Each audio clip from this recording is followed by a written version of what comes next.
Kung si Jesus ang tagapagligtas natin, then paano naman yung mga taong nabuhay bago pa siya dumating?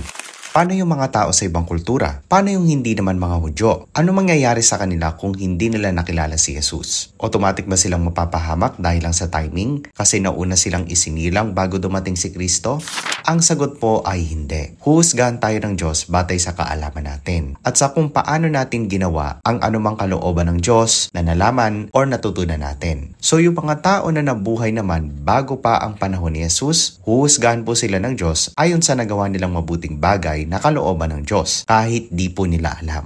Kung yung mga taong iyon ay may tinatawag na invincible ignorance, ibig sabihin po, yung wala talaga silang paraan para malaman ang kalooban ng Diyos, pwede pa rin po at kaya pa rin po silang iligtas ng Diyos. Sa kaso naman po ng mga taong nabuhay bago si Jesus, kung pagkamatay nila ay nakita ng Diyos na wala silang paraan para makaalam ng buong katotohanan at naging tapat naman po sila sa konsensya nila, posible silang mapunta sa tinatawag po nating Abraham's Bosom, ang lugar ng mga matuwid sa lumang tipan, na naghihintay ng pagdating ng Mesiyas para sa kanilang kaligtasan. Tandaan po natin, mabuti ang Diyos, maawain ng Diyos, at uhusgahan tayo ng Diyos base sa kung paano natin sinunod ang konsensya po natin gamit ang kaalamang meron tayo. At kung may invincible ignorance tayo, kaya pa rin po tayong iligtas ng Diyos. Kaya nga po dapat nating ipanalangin ang lahat ng kaluluwa. Ipanalangin natin yung mga namatay na, ipanalangin din natin yung mga hindi pa isinilang, ipanalangin din po natin yung mga nabubuhay pa. At syempre, ipanalangin din natin ang ating mga kaluluwa kahit buhay pa po tayo. Bakit? Kasi ang Diyos ay nasa labas ng space and time. Pwede tayong humiling sa Kanya na iligtas kahit sinong kaluluwa.